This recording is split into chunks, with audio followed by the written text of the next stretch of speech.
Para saudara dan saudariku yang terkasih, salam jumpa kembali bersama saya, Romo Allen, dalam Renungan Harian Katolik dari Paroki Tomang, Gereja Maria Bunda Karmel, Jakarta. Perjalanan panjang retret agung kita kini telah memasuki Pekan Suci yang didahului oleh perayaan Minggu Palma. Perayaan yang dilaksanakan seminggu sebelum Paskah ini sejatinya mau mengenangkan peristiwa Yesus masuk ke kota Yerusalem.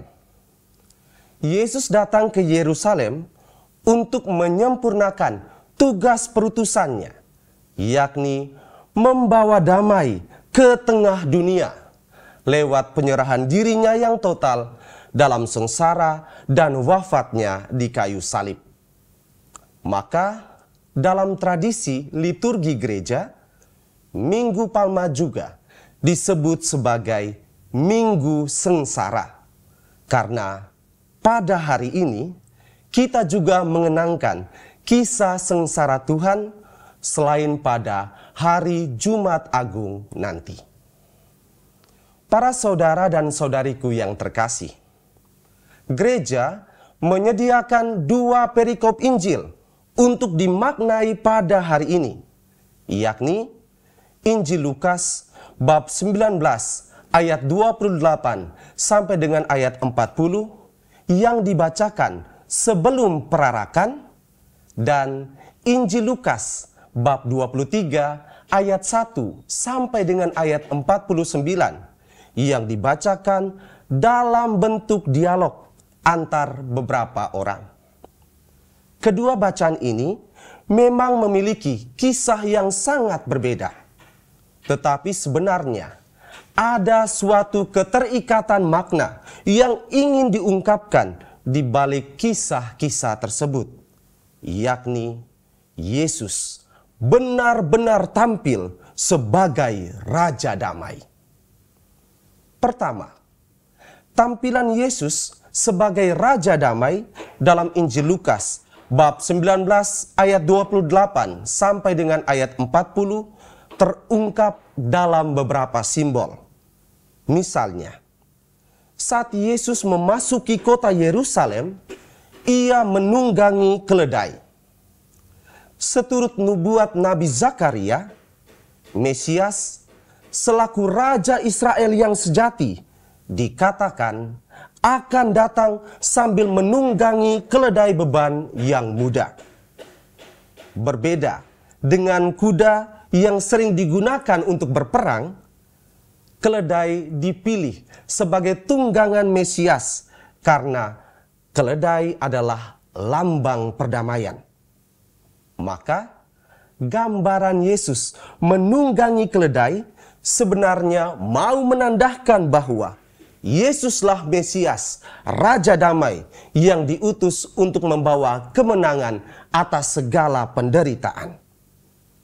Selanjutnya, makna yang ada di balik simbol keledai ditampakkan juga dalam rupa ranting-ranting hijau palem yang digunakan untuk menyoraki Yesus. Selain bermakna kemenangan, palem juga adalah simbol perdamaian. Maka tidak heran jika untuk menyambut Yesus Sang Raja Damai, para murid berseru, "Damai sejahtera di surga dan kemuliaan di tempat yang maha tinggi," sambil mengangkat palem tinggi-tinggi. Kedua, tampilan Yesus sebagai Raja Damai tetap dipertahankan pula dalam Injil Lukas bab 23 ayat 1 sampai dengan ayat 49. Hanya saja makna ini tidak terungkap dalam nuansa sukacita, melainkan duka cita. Yesus yang dihadapkan pada penghakiman yang tidak adil atas dirinya tidak berupaya untuk menanggalkan kedamaian yang telah dimilikinya.